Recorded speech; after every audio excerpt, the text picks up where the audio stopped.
Another crazy weekend of college football across the country, and another, straightforward, drama-free weekend for Ohio State specifically. Welcome to the live show. We are at Roosters. We are powered by Tansky Power Sports and brought to you by Bryant Heating and Cooling Systems as well. We have Zach Boren in the house. If you didn't get enough on the beat on Monday morning with a Boren Blitz, we've got more thoughts from him. Bobby Carpenter on my left and Nicole Cox on my immediate right. And I think you said 34. I said 34-13. 21. Then you downgraded it, didn't we? No, I don't know. Nope. I think that's here. You got it. It says 34-16. You got it exactly right. Great job. So it went exactly the way you anticipated, Nicole. It did. I don't know. I thought we still looked great. I know I was listening to what you guys had to say, and well, me or Birm, because one of us was more optimistic about it. I agree with that. It was Birm. For sure. I just thought at the beginning of the season, wasn't Illinois supposed to be decent? Yeah. They still are decent. I mean, they got all the way up to 9th in the country before they got smoked by Indiana. I mean, they beat USC, who just smashed. You want to know something? They're 4-2, and they've lost against the number 1 team and the number 3 team in the country. Those are the true losses. Exactly. So I feel very good about this game. I mean, they weren't terrible by any means. No. So I thought we played well. They might be in the playoff when it's all said and done. Like, there's a chance that could go 10-2. You think they're the 4th Big Ten team? You have Michigan, USC. Well, it's not. It's kind of not Michigan. It's going to be Michigan's out USC. now. Yeah, it's going to be USC, Illinois, and Illinois already beat USC.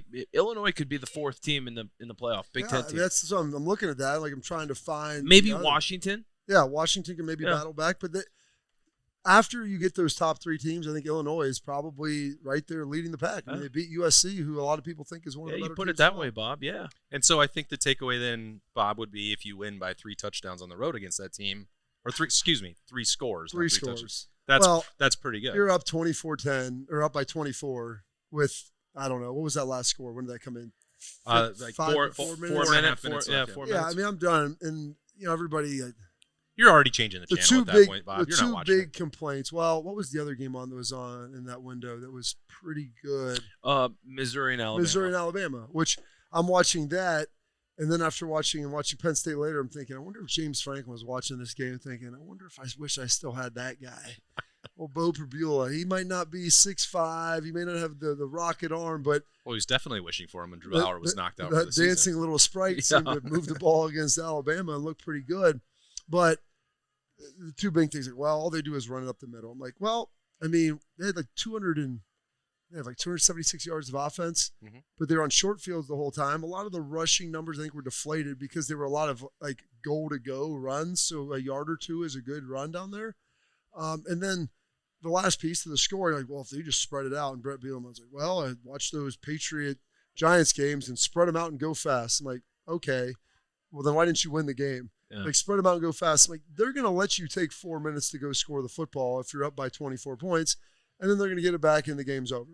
So, and by the way, the 2 touchdowns you had, I give Brett Bielema a lot of he gets the creativity gold star for finding a way to get it in the end little zone. option play was legit. I watched it, I was like, good for you, bro. Yeah. Like, literally, that's all you can say. He's the first, I think, coach this year, or the first coaching staff, Illinois as a whole. It's like, you know what? We're probably not going to be able to run it straight ahead of Cade McDonald and score. Yeah.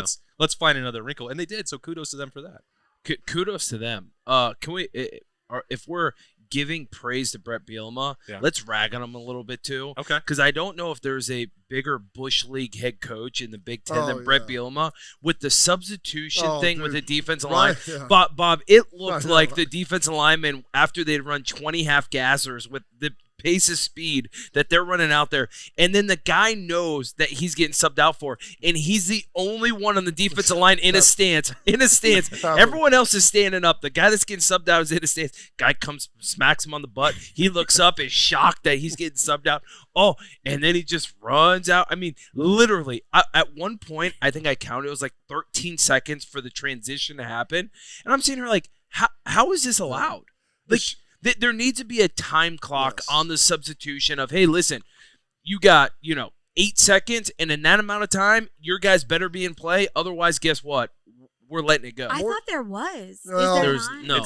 It's very a reasonable amount of time to make an adjustment. You got a guy that could walk off with a broken leg faster than those guys in the goal. I mean, that's the thing. Like, 10 seconds should be about the max. I mean, to run a substitution with collegiate That's still a Division lot. I. That's still a lot of time. That's what I'm 10 saying. seconds is a lot of time. That's plenty. 10 is the most, and the ref should be like, "Hey, come on, big dog, Yeah. pick it Well, up." and I think Like, it's too let's- just like paying attention to what's going on. I think that's Yeah. like the lesson our coaches always wanted. Ryan us was to not learn. happy when that was going on. No. Yeah. Well, the other thing is, when there's a substitution, you always see the refs kind of put their arms out like this. It allows it. Illinois waits until literally the very last second and then runs a guy out there. So not only from the substitution time, it is their seconds taken off, but then the transition between the two, it's Bush League. At the end of the day, it's Bush League. Like, for you to forced do to that. call a timeout. Yeah. Had to use a timeout. Like, I think Ohio State had to use it twice. Yeah. Yeah. It turned into a little bit of an adventure there at Memorial Stadium for Ohio State. And if you're looking for your next adventure, head to Tansky Power Sports. It's your one-stop shop for ATVs, dirt bikes, golf carts, and more. Whether you're looking for speed, power, or versatility, just like Zach Boren, Tansky Power Sports has something for everyone with the best speed. brands and expert service. Visit Tansky Power Sports today at 2491 West Dublin Granville Road, or browse their huge selection online at TanskyPowersports.com. Tansky Power Sports, where the adventure begins. And it continues on the road Saturday at Wisconsin, which it's not. The Fighting Fickles. I'm not even sure what to say about it, Bob. It's not good. And I love Luke. I know Zach. I mean, everybody here is a fan of Luke Fickle, and most people don't. 99% of Ohio State fans are. It's a rough situation up there for him, to say the least. The only thing that gave him a little cover this week was the Penn State situation. Yeah, look over there. Yeah, Bob, the one thing I don't get is we both played for Luke. Love Luke to death. Luke is one of the best coaches I have ever had. Yeah. Everyone has so much respect for him. The one thing that just seems odd to me is it doesn't seem like Wisconsin is playing very hard for him, right? Like when Luke was at Cincinnati, those guys played so hard for him, right? That's why they were so successful. Even here at Ohio State, man, like the linebacker room, all in the entire defense, when he was defense, like played so hard for Fick. Why are it just seems like they're almost like turning over and giving up, and that I don't the red know. flag. Yeah, I don't know what's going on, but man, like that's so unlike a Fickle coach team. It really is, and that's what's. I think defensively the front seven still looks pretty good, but yeah, offensively they're not there, and like that effort, Can't even run the football. Yeah, the tenacity. I know they tried to change, go back to the toughness, the physicality. They've lost some quarterbacks. And you got to remember too, Zach. I mean, this is a different era now with the portal and different things. And I don't like building teams and cultures and maintaining that is more difficult now than ever before. And I'm not positive as to what the insight is to what's going on with it. But it is. I thought at the beginning of the season, even I thought this could be a little tricky game. I didn't think Wisconsin would be great this year, but I figured they'd be a 7-8 win team. And now you're beginning to question even that. Yeah, we'll get more into that matchup as we roll along, but we got to take some more looks back at the 34-16 win at Illinois for Ohio State with some Roosters Buckeye leaves, which this week they're brought to you by Onion Feathers. Onion Feathers, which are going Appetizer to be Thursday. $3 on Appetizer Thursday. What's that sauce called, Bob? I can't quite recall. It's the Pluckin sauce. The Pluckin sauce. It's the best. That's the real name? It was, yeah. Oh, okay. I thought it was. It still so says Bob likes to call it. it Still better. We get some changes here and there. It's So good. The Pluckin it's sauce been forever. is the best. He sometimes calls it Pluck You sauce, Nicole. Well, But it's not. It's definitely not that, Pluck You. So, no, it's definitely not that. Guys, we're calling it the feather sauce now. Yeah. It's feather Oh, sauce on this new menu. Got to the bottom of that. And it'll always be Pluckin sauce to me Well, that's because good. I've been served it in the stores for 22 years. It's legendary. It's got a little bit of kick to it. So It does. I mean, it's so good. It's fantastic. I love Don't it. miss it. Any of your participating local Roosters locations will have that for $3 on Appetizer Thursday. And then you can talk about who you want to give your Buckeye leaves to. Then Nicole is going to start, and I think she's probably got 10, 15, 20 selections. I do. I have quite. So as I was watching, I really honed in on the defense. I can only watch one thing going on at a time, guys, where it gets really overwhelming. But I just thought about, especially with everything that's happened at Penn State, like how lucky we are to have Matt Patricia. I mean, thank you, it's James just- Franklin. It is just, it's incredible. These guys, how hard they play. I know that we allowed a score, in the red zone, but I watching them stop them 3 times in a row was incredible. Just I don't know, and it was bound to happen. Somebody was bound to score on us, in the red zone. But just them fighting to make sure it wasn't going to happen I was just very impressed. So that's who I'm focusing on this week. I just want to give it. And we had, they had 3 forced turnovers too. Yeah. I just think they always play so hard and they just look so good out there. Yeah, it's been really enjoying to watch what Matt Patricia does every single week. Zach, you had a close-up view of it at Memorial Stadium on Saturday. Oh, you were out there? Yeah, I was out there. I was out there, Bob. A lot of intensity there, I'm sure. Champaign, Illinois is one of the wildest places in the world because you look to the right outside the stadium and you feel like you're in Millersport, Ohio, right? And then you look to the left and you have a little bit of a city of Champaign, and it's wild. The contrast of like one road. I have no idea how they recruit people there. South of call it Illinois, right? I have no idea because you go up to you're like, where am I? Yeah, it's a completely different world. It's not the most scenic place in the Big Ten, but I actually quite enjoyed it. No. I would assume there's a lot of beer being drank in Champaign, Illinois, because that's probably all you could do. Definitely did that on Friday as for well, sure. So. Jermaine Matthews. I mean, Yes. yeah. No, he's coming here to take my guy. I know. I mean, been a huge fan of him, but we bring up 3 turnovers. He was responsible for 2 of them. The way that he was able to play and change positions, go into the slot, line up against Beatty, who was by far their best player, had a great day. And Bob knows this. When you go from outside corner then inside the box, like especially against a team like Illinois, you better bring your big boy pants on because now you're having to come downhill, make some tackles inside the box, get your nose dirty. It's just completely different. And I thought he played exceptionally on Saturday. I'm going to go with another guy who, you know what, maybe doesn't get a lot of praise, a lot of acclaim. Like our corners, we haven't talked about them all year because they've really been so good. Well, there were some DPIs on Saturday. There was a couple of those, but we really hadn't had any until that point. But I'm going to go with Peyton Pierce coming in. The next Wisconsin, you'll probably see a little bit of it. I don't know what we're going to figure out, going forward, especially Penn State. But we're getting some 3 linebacker sets. He comes in. He spells Sonny. He spells Arvell. They've been rolling him through there. He's a really good player and probably underappreciated. And any other Big Ten school, he'd be starting and probably be like a second-team All-Big Ten linebacker. Yeah. He's a stud. And he's really good. And for him to get a pick in the game, being in the right place, the right time, I think he had 4 tackles, 1 TFL, played really hard. Great dude. So I'm going to give my guy leave to Peyton Pierce. I just hope James is rewinding the film when he had the ball in his hands and terrible. Peyton, what kind of vision is this? Like they always tell you, find the sidelines. When you're on defense, find the sidelines. And he cuts it up when all of his blockers are outside. Could have ran that back. He could have ran it back for sure. It's his first time. It's a lot going on. A lot of pressure. It's just exciting. He reminded me like Bobby Boucher when he had the ball. Like he couldn't even hold it correctly. Just. Yeah, he'll get there. I mean, I think he's going to get some more opportunities. I think you'll see some more takeaways from this Ohio State defense as Matt Patricia keeps rolling along here. Offensively, I think you just look at the stats and you see some of the frustration from Jeremiah Smith. Oh, it's only 5 catches. And you want to see games where he gets 17 targets and 15 catches. I get that. Well, he ran 59 plays. You have limited windows, and then Ohio State also had those short. Austin, that only happens in video games. Well, I wish that I was playing a video game with Jeremiah Smith because that's what I would do, and I understand on Saturday why they couldn't.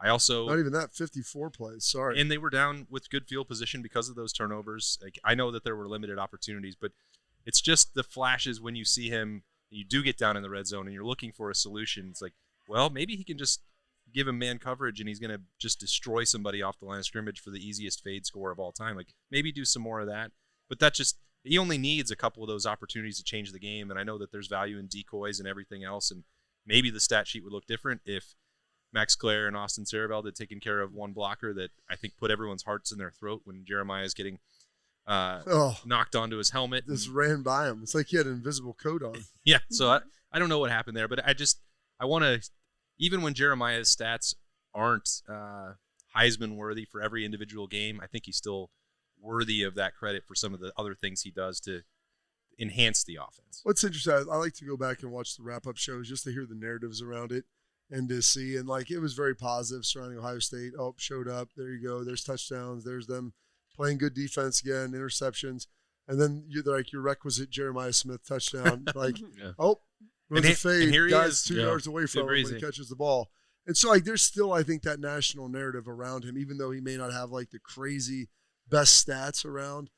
There'll be some games where has a breakout. I believe that there's probably a couple more pages to the playbook that aren't really being fully explored at this point either. And I think that's part of I've taken a number of questions about that, about whether Ohio State's tempo and this NFL approach is going to hurt Jeremiah in the Heisman race. And I don't think that it really is, because people, Zach, seem to understand how dominant he is, that he may be the exception, that you don't have to have, Devontae Smith's totals to win the Heisman as a wide receiver, given his reputation. Well, I just don't think Ohio State needs to roll that out yet. You brought up some more wrinkles in the playbook, so to speak. Like, you look at this year, when have they really needed Jeremiah Smith, right?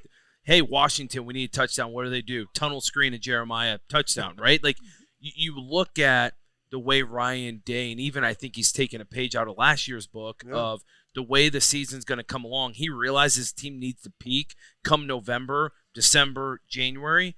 And so you're kind of doing, I don't want to call it methodical, but even the pace of play kind of gives you a snippet of the way Ryan Day's progressing this team. And I think as the year goes on, November hits, you'll start to see the playbook open up. I guarantee you're going to see them use tempo to their advantage at some point. And Jeremiah Smith, he's going to have that monster game, right? 200-something yards receiving. Like, it's coming. They just don't need him yet. Yeah. Well, maybe they'll use him a little bit more on at Wisconsin on Saturday. Nicole, what are you looking for? What kind of score prediction are you thinking we're going to see against the Badgers? 42-3. 42-3. I had 42-0, but I'm just going to put the It's tough to 42. predict a 42 to shutout. 3. Those are hard to come by. Mm-hmm. What would you like to see on Saturday, Zach? Oh, man, I'm just thinking about that score again. If it's 42-3 and they lost 37-0 to Iowa, and that's 3 points in 2 weeks, oh, boy. It's going to get That'll get juicy. that seed will get a little What am I looking for? The one thing I would love to see, and I think it's just nitpicking, is I'd love to see some explosive runs. Like, we've seen what Julian Saint can do with the football. And for sure they're going to throw it, especially, everyone's saying this was a down week with, 170-something yards of passing offense, right? I would love to see some explosive runs. Like, break the big one. Get some 30, 40, 50-yard runs. Maybe be a little bit more creative in the run game. Some of those things, just because I hate to say it, I do think you're going to need them against Penn State. I know Penn State's a dumpster fire right now with everything that's going on, but they still have got some really good players, and they're going to come in November 1st wanting to win that football game. So I think you need to make sure the run game, make sure some of this playbook is opening up, so when November 1st hits, you're rock solid. Yeah, I think we can talk a lot more about that in the second half of the show, but we are going to take a quick break here. Nicole, what's that website if you want to register for the Buckeye giveaway? www.roosterswings.com. And you can register every Every single day. day. Every day. We still have one more drawing. So Have you seen the updated count? How many people have registered, Bob? 37 million. 37. no, that's Just be not glad, the case. Nicole, that you're not doing this for Penn State, because I don't know what you would be going to after the season. Probably the Motor City Bowl. We are doing it for Penn State, Bob. We just drew those. No. If you were giving a Nittany Lions Bowl giveaway, Got it. Yep. a lovely trip to Detroit could be in the I look at it as we will always make something work. Yeah. Is there all a the things chance? that happen. Is there a chance they're not bowl eligible? They go to Iowa this week at night, which Kinnick's a hard place to play. Oh, geez. for Ethan Grunkemeyer, Powell, Ohio, Orange, Ohio, first career start. There's a very real chance they lose that bye week. Then Ohio State. Then they still have Indiana at home. That's a loss. So there's 3 right there, and you got to win your next 3. I don't know who they're against, but yeesh, because they only have 3 wins, right? They are 3-3. They're 3-3. Yep. So They didn't even look good in those. No. So do they become bowl eligible? I don't know. Huh. Wow. Think about that. I'm gonna think about it, because someone on this panel has been talking about James Franklin being a fraud for 15 years, and now the evidence is undeniable. We're going to talk maybe about some of that. Maybe we'll see if Positive Berm is here. I think James Franklin stays in the Big Ten, though. Oh. Yeah, Really? I think he goes to Cincinnati. No. Bengals. No. Don't ruin Birm's mood with that. No. Don't put that evil on the world. All right, we're going to get into Zach's prediction, too, because I must know what is the right Big Ten landing spot for James Franklin so that I can continue to mock him as we move forward. And as we roll along here with the live show at Roosters, brought to you by Tansky Power Sports and Bryant Heating and Cooling Systems. We'll be right back. Hey, Buckeye fans. As the official wing sponsor of Ohio State Athletics, Roosters is kicking off an incredible giveaway you won't want to miss. This football season, we're giving away 12 ultimate Buckeye experiences. 3 drawings, 12 winners with prizes including tickets, sideline passes, and 3 trips to a Buckeye first-round postseason game. Go to roosterswings.com to register and see all the details. 3 drawings, 12 amazing prizes. Register today and every day. Roosters, a fun, casual joint. Precision engineering, rigorous attention to detail. A Bryant Evolution heating system is so well designed, it's as much of a joy to install as it is to use. Good to go. Bryant, whatever it takes. To make sure you and your home stay comfortable, contact Federal Elite Heating and Cooling at federalheating.com. Welcome back into the live show, and it was promised on Saturday that Positive Birm was going to be on the show Did this I say week. positive? Yes. Or did I say in a better mood? No, you In a said better positive. mood. I mean, again, hindsight is 20/20, right? And college football and life in general has a way of quickly providing perspective that maybe things aren't as bad for you as it is for other people. And, I was a little annoyed at the end of the game on Saturday. I admit it. I was Because it probably was 4.5 hours long. I was probably too harsh. And no, it wasn't about the time of the game. It was the way Ohio State played the game in the second half. Maybe they were annoyed by how long it took. Maybe. I mean, it was warm. So we got to yam those commercials in there, man. But then you get in the They car. yammed them in. Get in the car, start the drive home, and you listen to Penn State lose to Northwestern, and then you see. See, if you could have watched, we were headed up to the Hawks event, and one of our friends was going. 2000 Mr. Football, Jeff Backus. They're celebrating their 25th anniversary of Speaking of state Northwestern, championship. Speaking of, and he's watching. He's like, "We might win this game." He was so excited, and I'm trying to explain to everybody there. I'm like, because Jeff's like, "We don't have as good of players as them." Like, and it's really not even close. No. And I'm watching them. It's not. It was another like- 20-point spread. It's not like, hey, you're running a slant and the guy fell down, or no, we're going to run inside zone for 6 yards at a time at the end of the game.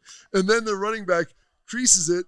I'm not going to score. Beautiful. I'm going to slide on the one So just smart. so we can knee it out, which is even worse. That's Oh, Northwestern smart right there. It really is. It's what you get. But then you listen to the Oregon game. They look like a Google team. me. They were Google me. super confused. Obviously, Michigan loses that night. You're like, okay, it could be worse. You won by 18 on the road against the number 17 team in the By country 18. in a game that you didn't play very well. So that's encouraging. Was the game ever in No, never. jeopardy? Never. That's what I'm saying. Like, everybody's complaining. I'm like, you're sitting there drinking whatever it is, a beverage, and like yelling at the TV. I'm like, we're still 2 scores up. Yeah, there's such a wide Three. Three. It's never. there's such a wide We're gap almost always in- 3 scores. yeah, there's 3 such a scores wide gap in the way it feels if it's 34-10 versus 34-16 for some reason. Yeah. I don't know why.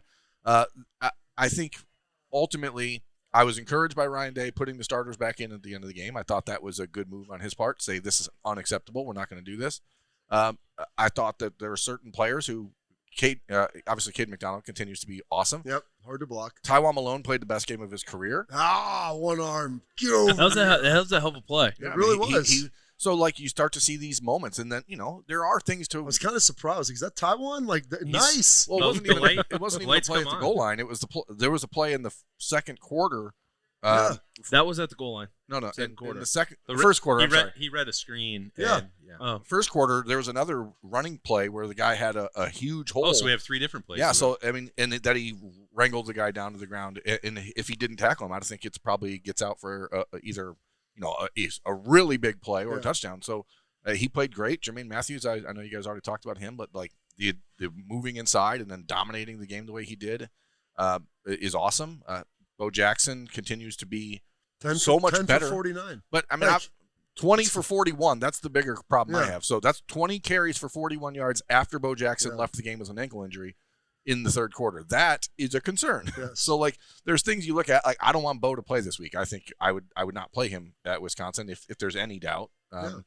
But especially with the off week after. But I think in general, like, it's hard to look at that game and be like, well, we played really, really well, so everything's fine. But at the same time, like, I like when you can improve and have things to fix in a win. That makes a big difference, and especially a comfortable win. Austin, it was actually the perspective that I needed. I was trying to help. Came on the notebook on Saturday when Austin said, if you win by 1 point every game, they give you a trophy. If you win by 18 every game, they're going to call you the greatest team of all time. So 18 on the road against a very good Illinois team. A ranked team, by the way. Bob, you hit the nail on the head. Everyone is acting like we just played Purdue or, an atrocious Big Ten team.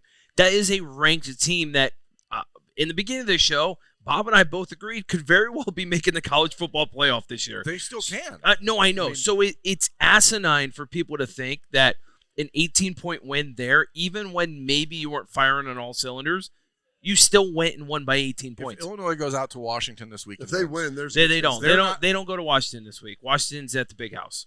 2 weeks. 2 weeks. I apologize. They have a bye. Their next game is at Washington. Yeah. If they win out there, they are not going to lose the rest of the season. No. The rest of their schedule is cake. They will be 10-2. They're going to be 10-2.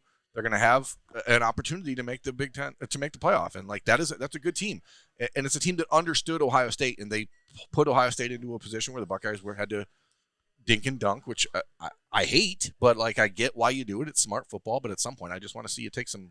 I want to see you throw some punches. Shot to Jeremiah, and like, the ball's moving around a little bit, and that's tough. I mean, can we just stop? Like, it's a catch, okay? It's a catch. I would agree with you. Like, it's a catch. We don't need to keep doing that. Like, eventually, you have to give the ball to the official. Or every play's an incompletion at that point because it left his hand. Well, he had to give it back to the official for the next play. It wasn't in his hand anymore. Okay. I'm tired of it. I think we've taken it a little too far. But Zach had thoughts about the officiating on Saturday too. Yeah. Oh my God. How many holds did Illinois have that were not called? Exactly. And Bielema was over there crying. I'm like, dude, one time they're like wrapping around. Kenyatta got tackled to the ground. So it's like a thing now where all these NFL scouts put Arvell Reese clips on tape, right? Like on a Sunday or a Monday. And literally I'm watching, he rushed the passer like 3 or 4 times and blew through the offensive tackle, blew through the running back. And every single time they're wrapping him, like have their arms around him. I'm like, how is this not a hold? Caden Curry, I think I held 5 times on Saturday. Literally, there was one time where his back gets to the offensive lineman because the offensive lineman has him spun around so much and is just holding him, and Caden can't get loose. I call that the Will Smith Award. Who's the guy? Because Will Smith's back like 20. Will Smith Sr., like it was all the time. And it kind of morphed into the John Simon Award, but like it's ridiculous. It's so bad. And I get it. They're not calling it the other way either. They're not calling holds against Ohio State's offensive line either. So I guess I'm fine with that. But like when it's impacting the play and Arvell's in the backfield and Altmaier's able to squirt out and then throw a ball on the sideline to look, I mean, how do they call that a catch when he clearly was out of bounds? Listen, I'm okay. You let some go and let them play. But when it's egregious. When it's that egregious and it's time and time and time again, like at some point you have to call it. Yep. You just got to be like, hey, don't do that again. We're going to give you 1 penalty here. I'm surprised you guys didn't know it's been legal to hold Ohio State for at least 15 years. Yeah, it's in. Bad. Tony Petitti was there. He was saying thumbs up. And you just keep thumbs up. You just let him play. Keep it close. Yeah, just let's get some playoff vibes here because Penn State has fallen off the side of the world. Is there anything else you felt good about, positive, Birm? I thought Julian Sam played a pretty good game in the second half. I thought he was a little lacking crispness in the first half. He was a little less accurate than normal. He wasn't as accurate as he's been, but again, gotta change out the fry. It is Champaign, Illinois. I said it on the Letterman Row message boards on Monday. Like when you're comparing it to how he's played, like he's been virtually perfect. Yeah. So if he has.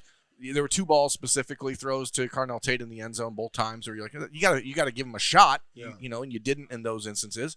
But I thought he bounced back and played a better second half. I like the combination that the Buckeyes are developing with Bo Jackson and C.J. Donaldson. I think that's a fair duo. I think, and it's not to be harsh on anybody, I don't know that James Peoples fits this offense the way it's currently constructed. Yeah, I thought he ran hard when he came in. Yeah. I thought he's played really hard. He's tried to make some things. I don't know if there was a whole lot there when he got his carries and got his touches, but he's looked better and more explosive and more decisive here in the last couple of weeks when he's sure. gotten the ball. He did. The only thing that, to Birm's point, James Pierpont is obviously not a play in space, make you miss kind of guy. So if you want to be a thick downhill back, Bob, I agree with you. He's been coming downhill and been way more decisive.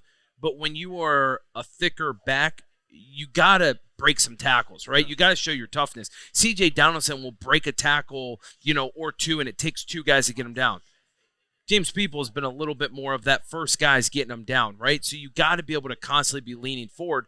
That's the style of player you want to be. Yeah, C.J. Donaldson's ability to fall forward into the end zone is why he's continuing to be out there. Did anyone have a Nate Roberts carry on their bingo card? I didn't, and I got pumped. That's kind of – I know that Zach loves it. You get that fullback back and bringing it back to Ohio State. But he needs a nickname, like the Cowboy. The Cowboy. He needs a name. He's going to be the Cowboy.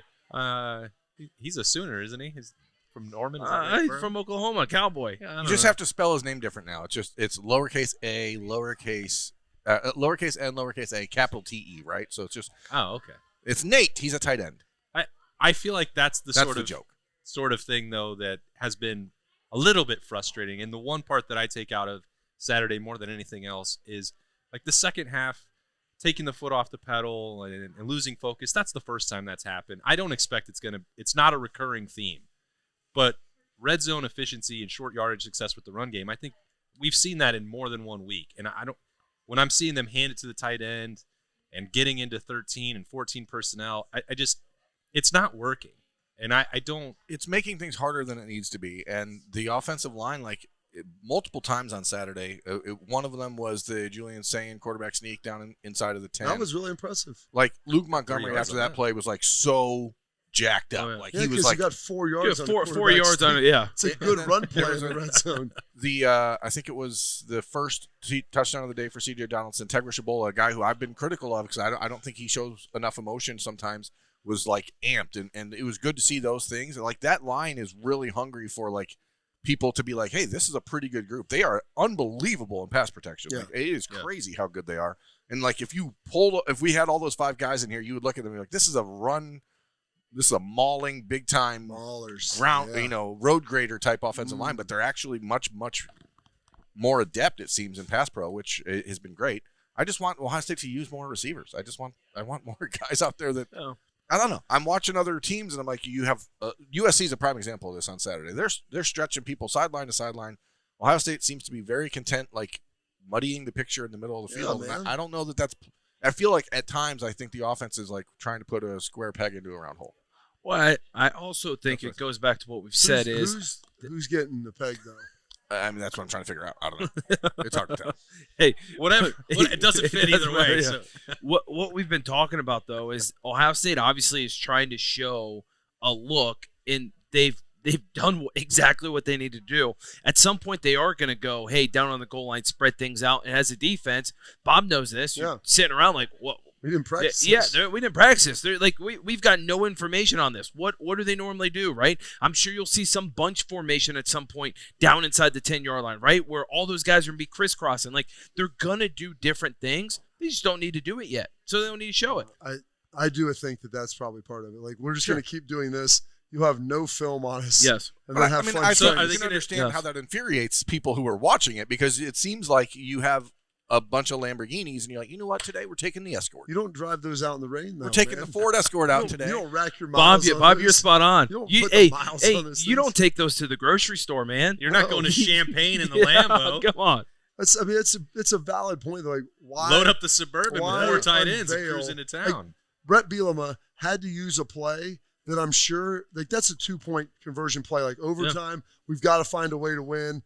They had to use that to get into the end zone. He's like, from 2 inches away. From 2 inches away. It's 4th and this much, but if we don't do this, we might not score down here, and then our confidence might be snapped, and we might not score the rest of the game. Bob, and what people don't realize now is now that they showed that look with Beatty at fullback doing that, guess what? They do make it to the college football playoff.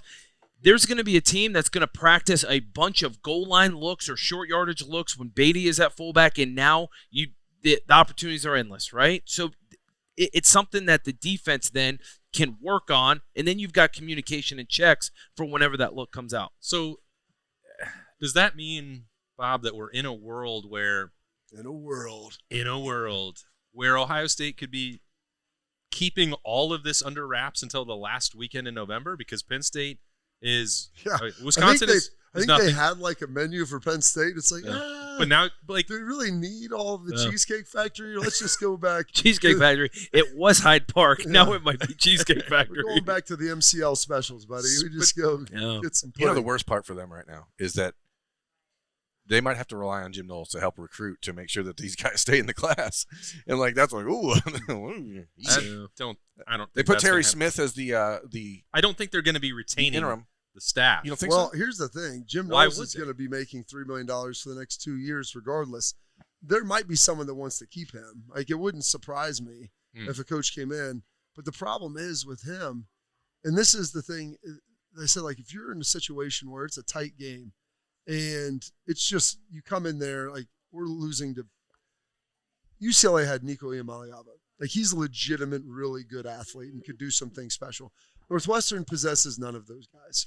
So if you come in at halftime, like, forget 80% of what we're doing. Here's the 3 calls we're running, and we're just going to go beat them up, and we're going to out-physical them, and the game is over now. It's done. Yeah. But Jim Knowles isn't that type of guy. Like, Matt Patricia, that Luke Fickell is that type. Like, all these guys, usually your defensive coordinator is kind of like that. Like, that's not really Jim. And so he's not someone that really, like, has that relationship with players, much to, as Peyton Pierce addressed earlier this week. Yeah, that was like, eye-opening. That was quite a quote. But it's the truth. Like, I think Jim Knowles is a very smart coach. Yeah, Bob, you're spot on. Like, Matt Patricia against Minnesota, after that first drive, he's like, screw it, we're playing man the rest of the day. Boys, we're lining up and we're going after them. That's it. You tell him the plan, guys are like, all right. And, like, you talk to him, so you have that relationship. Whereas Jim never really communicates with his players like that, so you don't really have that inherent relationship. Like, bump it. This is what they're doing. We're on to this. You guys got it. Let's go.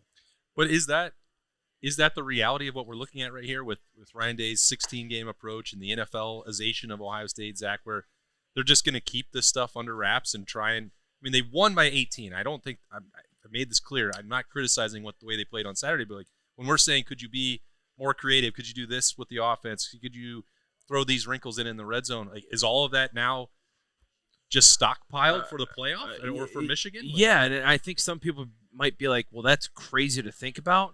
But guess what? If you don't need it, why? And I almost think, a part, and I don't know if Ryan Day will ever admit this, and this is just my opinion, I think there was a part of the Michigan game plan last year that what you saw in the playoff, actually they had been practicing on. They just didn't think they need to roll it out. Next you know, you look up, you're like, well, the game got away from us and we lose that game, right? And you're probably going to roll it out against Oregon in the Big Ten championship game and then go on your run. Well, when that doesn't happen, obviously you feel like the whole world's crashing down on you. The way that offensive game plan went out in the playoff was completely different than we had seen all year, right? It's not like they just flipped the switch and do an entire new install in the span of 3 weeks, 2 weeks before that game, right? That's not how it works. So do they have an entire playbook that they haven't even scratched the surface of? Yeah, of course. Now, they're going to figure out when they need to go to it, and I'm sure Ryan Day will be much quicker to go to it than he probably was last year. I think, but that's the risk when you are in a game where something can get wonky quickly. Yeah. That Michigan game was a prime example that Will Howard gets dinged up, and all of a sudden the offense loses its entire mojo, and then you miss 2 short field goals and you lose. Yep. And so, like, when you have a game like Saturday, and that's what I said after the game, I felt very, very clearly that the Buckeyes could have won that game 51-3 on Saturday, but they could have lost 21-20. And if you played that game the exact same way again, in Illinois doesn't turn it over 3 times, what does that game look like? Well, they did turn it over 3 I know, times. but, like, I'm saying that this was a game Ohio State caused those. They did, and that was wonderful to see. The only thing Ohio State didn't cause was the Illinois punter taking a knee. I understand, like, there's pressure. That's the AJ Trapasso. It's the conversation I wrote about it on Monday, but, like, when every team you play, you are their Super Bowl. Like, if you play the Super Bowl every week, like, it just becomes normal. These other teams, Illinois is playing Ohio State in the Super Bowl for the first time in 8 years, and so Illinois is out there crapping themselves, and Ohio State's like, this is just football for us. We don't make the mistakes that are going to cost us the game. But when you allow your team to be not taking full advantage of all the weapons you have and not taking full advantage of every opportunity you have to score, it's like, I just want to see pedal to the metal sometimes. That's all. Birm, just want to go fast. That's all. I want to get in that Lambo and run, man. I get it. You know what I want? You know what I'd like to see is my man Joe Toby Maguire. We got to get some more net yardage on. He needs to bang it. You think a little bit more than 37 yards per punt? Yes, that 37-yard of the first. I'm like, oh, this is not. We got to get more. We need to be hitting that thing 50 and netting like 45. Yeah. I think Jim Tressel would be very disappointed in that. I just don't know how it's possible that Ohio State can't find a punter that can get the ball off his foot and hit it 45 yards. What's Trapp doing? Taking a knee, Zach said. Who knows? That happened at playoff game. I think his junior senior year. There's got to be a punter in Ohio, right? That can drop it and bang it. You'd like to think so. I don't know. They're looking all over the world. Finding one in Australia. Looking in Australia. Maybe that pipeline has run dry. I think it has. I believe that there was a criminal case or something in Pro Kick Australia that. Oh, really? That's right. There was. Yeah, I don't think that's allowed anymore. Oh, well, that's unfortunate. Oh, I didn't know that. Okay, so we want to see some more red zone success. Yeah, I don't want to see punts. Lamborghinis. He wants to see big punts. I want. What do I want to see out of the Wisconsin game? Yes. I want to see Ohio State win 45-0. Is that your score prediction? Wisconsin should not score against Ohio State. They have They nothing. didn't score against They're pretty Iowa. bad. They are terrible. Okay. And It's at home though. Kudos to them. Well, so was Saturday. Yeah. Kudos to them. Iowa went to Wisconsin. Oh, I thought that was in No, Iowa. no, Oh, that's bad. that was the worst. That was the worst part of that scenario. Kudos to the Wisconsin admin for giving Bob, and Luke I'm pretty the extension sure ahead of this season. Was it a night game? No. 3:30. It had to be 3:30. Yeah. Kudos. They gave him an extension before the season. I think Luke must feel fairly secure that he's going to keep his job. They gave him an extension through 2032 before this season, when every single person in the country who follows college football looked at their schedule and went, well, this is going to be a really bad year for Wisconsin. Maybe they can get to 4-8. And maybe. That was assuming that they could beat Iowa at home and not lose by 37. And they just gave they gave Luke an extension to 2032. So, I mean, I guess if he gets fired, good for them, I guess. But, now you got to pay him a lot more money. So, Wisconsin should not. This is where I'm like, Ryan's just so nice to people that he likes. Is he? He doesn't really have any relationship with Luke. Yeah, but I think it's respect. It's a respect. Yeah, he understands. Luke is not Brett Bielema having guys run on and off, then complaining when we're trying to block your punt, and then how you're playing hard at the end still. Yeah. There's none of that stuff. Doesn't have that Shiano gene. Yeah, there's not that edge like, hey, you guys are still going hard on us. Well, yeah, because you're trying to block our punts and trying to do crazy stuff. You're jogging guys on and off the field, and Bielema going back to South Carolina, you're doing the fake, all this stuff. And there's no bravado there. And Luke is an Ohio State guy. He coached here. He's got a national championship. Ryan understands that. Yes. Wisconsin's bad, but they also lead the Big Ten in rushing defense. So it is an interesting opponent for Ohio State. Do they still after Saturday? They could throw it. I don't know, but we could probably throw it for 500. I just think that Ohio State, another game averaging under 3 yards a carry, you have to figure this out. Here's the other thing, though. 2 weeks ago, the Wisconsin team didn't put up that bad of a fight against Michigan in the Big House. Yeah. Now, however, it got stretched at the end. Yeah, it got stretched at the end. No doubt. No. They did not put up a fight. They were terrible. Michigan just is. Are you just saying Michigan's I'm terrible? just saying Michigan. The style of play that Michigan has allows that game to look close. That game was not anywhere. I think it was within one score. It was within one score. Yeah, 14-7 for a while. I understand what I'm saying. Michigan was okay, fine. Well, don't dance around it. Just say that Michigan sucks. I'm saying Michigan, the style of play. I'm not going to say that because Ohio State has to go there in a month and a half. So, the style of play that Michigan has lets a game like that stay close because they don't fair enough push. It wasn't Wisconsin keeping it close. Yeah, Michigan.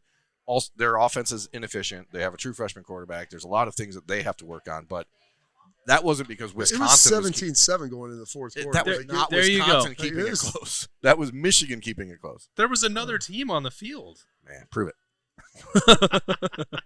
Okay. Yes, I can. Yeah. Okay. What do you think will happen, Zach? What do you got? You got a score prediction for Saturday? Yeah, I do. This is really bad to say. I want Wisconsin to score points because I just feel like if they get shut out again, Luke, 44 and a half is the No, 27. Oh, 44. 27 and a half is the spread. I saw this morning. Yeah, Vegas apparently thinks Wisconsin is going to score. Yeah. I just feel like they need to score. If Luke gets shut out back-to-back weeks, he's probably fired. I hate to say it. That probably happens. But then you guys can go on a Christmas vacation together. Stop it. I feel like this game's going to play somewhere like the 45 to 6. Yeah. So you're taking the over. Ohio State's the point. under for these two teams. Both these teams not miss extra point. 2 and I 4, think 2 field goals. or 4 and 2, and the under for both of these two. It's funny because Ryan's got a lot of Tress never did that to people that he respected. Yeah. I mean, he would start cutting it at like you start touching 35, 38, 42. It's like, all right, we don't need to put a 5 up there. Right. I think they hit that in the 30 mark maybe before quick. halftime or I think it's pretty quick. I think it's 42-6. Yeah. And I think the 6 is probably because you're playing a lot of young guys. I've had this vibe about 38-6 all season. I keep saying it every week. This might be the time. 38-6. Well, that's the over under just below. That's under, so, yeah. He just learned how to take the point spread and the over under and combine them together. Yeah, and try and be smart. With it. He's learning a lot. Because normally Vegas is very spot on. Give me 38-7 and take the over by a half a point. There he goes. Well, you know what the over under was on Saturday, right? I don't know, something like 41 or 42. 50.5. Yeah, we missed it by a half. Yeah, it's a half point. Missed it by that much. He was right there. Yeah. Ohio State covered though, which well, is they missed it. They missed went for 2. Bielema knew what he was doing. He was dirty. I think that's a great strategy. You just go across the border because you couldn't bet on Illinois if you were there. Yeah. And he's like, let's boost our NIL by betting on the over every week. No, under.